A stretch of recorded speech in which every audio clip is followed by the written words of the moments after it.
What's going on, guys? Today I want to talk about the concept of living on offense versus living on defense. I think a couple people have spoken about this. I actually heard a guy on, God, now I can't remember either of the guys' names. There's this YouTube channel I think it's Tom Bilyeu's channel, where he brings on all these guests. I forgot the name of the guest he had that brought this up, but it caught my attention because I've used that phrase before too. I even had one of my blogs named Living on Offense at one point.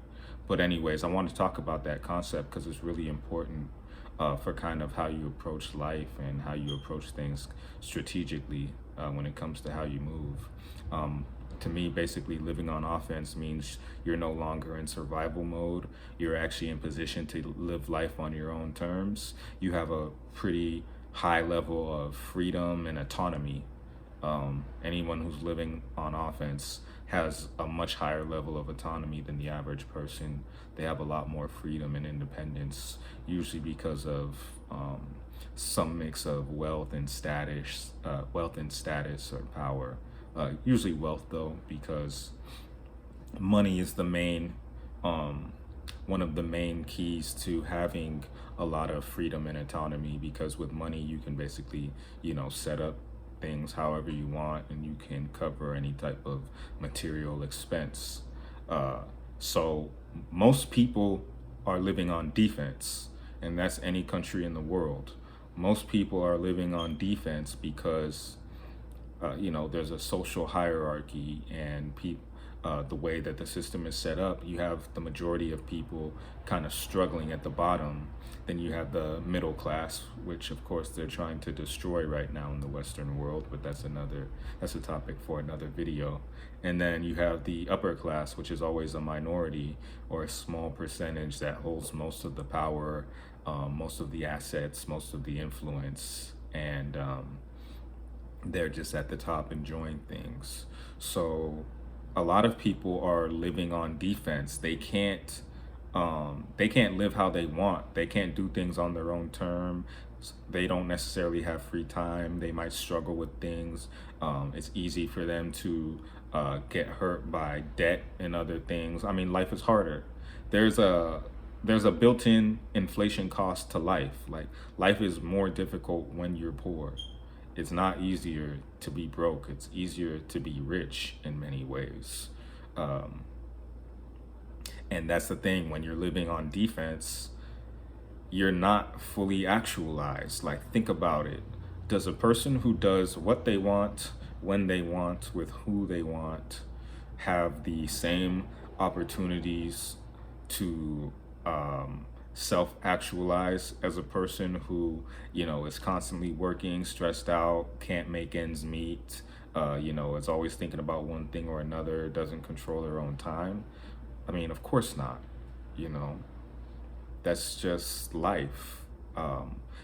Someone who has the freedom and the autonomy to do what they want, in most cases, is going to be able to reach even higher levels, and to be able to, I guess, have more of a personal level of fulfillment and self development, because um, they're already kind of in control to some degree. Like, you can't necessarily just snap your fingers and do what you want or make things move and shake when you're already at the bottom. You got to fight to get to a certain position or get to a certain level before you can even think about that. Like, think about Maslow's hierarchy of needs. If you ever come across that in psychology, basically it was this pyramid.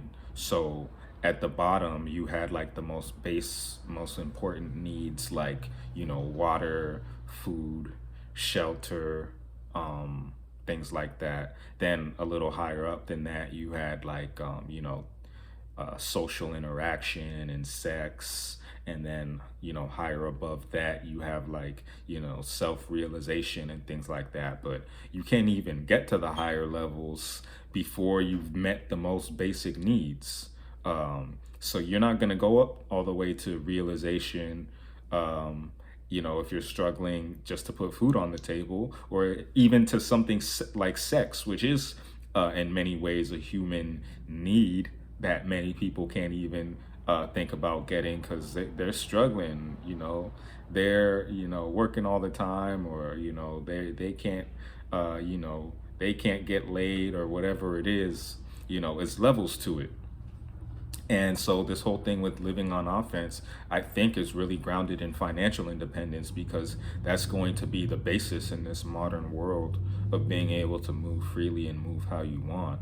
Even if you don't necessarily need to be the richest person, you do still need some level of money and cash flow or liquid assets to spend to be able to do what you want. I don't care how resourceful you are or how good you are at, growing your own food or hunting or working the land or whatever. If you want a true level of freedom, I mean, freedom in a true sense, then you're going to need money.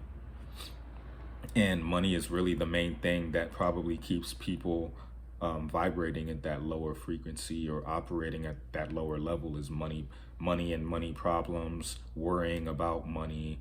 I think even if you look at data, like in certain areas, they're finding out that like tickets and crime and stuff like that basically keeps the lower class poor and makes a huge issue for the lower class, but it's not really doing anything to the upper classes. Like, take for example, when I used to live in LA, there's different parts of the city that are notorious for, giving out tickets and traffic violations. And I think when I was reading some of this data, it talked about in the city of Los Angeles specifically, where they found that they were just like completely screwing people over with these traffic violations, towing their vehicles, giving them parking tickets, and giving all these tickets for like very like low level crimes, whether it was traffic violations or misdemeanors. Because think about it, if you're already kind of at the bottom of the socioeconomic ladder, maybe you work minimum wage, excuse me, maybe you work minimum wage, and you get a ticket and you have to go to court. And so now you got to try to miss days off work or take a day off work that you needed to, help pay your bills. Or if they suspend your license, you can't just Uber around or have, a friend or family member help you or something that can totally screw you over. If they impounded your vehicle and you're a poor person, there's a lot of people who get their vehicles towed and they're literally too poor to get their vehicle back. That's how you end up with a lot of these vehicles at these police auctions or at different auctions that got impounded, and it might not have even been that big of a charge to get it out, but when you ain't got it, you ain't got it. Like, there's people who have probably lost their cars. I know people who have lost their cars from impound, and they told me about it because they did not have the money to get it back out, especially when those impound rates start to accrue and they're charging you like 50, 40 to 60 bucks each day. They're adding on to the bill, making it even harder to get out. It's a trap in a lot of ways. And so they found out that all these like low level crimes that they were punishing people were basically just reinforcing the status quo of the socioeconomic classes, where it was basically just completely screwing over the poor people who couldn't always be able to pay whatever they had to pay, or their punishment was just too debilitating, or whereas the privileged people were kind of just like getting around it. Also they had money to, buy lawyers or, do whatever that they had to do. So it's pretty crazy. And this is really how the world is set up. And you have to think about your own life. Like, are you living on offense? Are you actually imposing your will on the world? Are you imposing your will on your life? Are you either very autonomous and financially independent, or at least working towards that? Or are you one of these people who's kind of just struggling to react to what's happening in life versus actually enacting their own plan for what they want to see happen?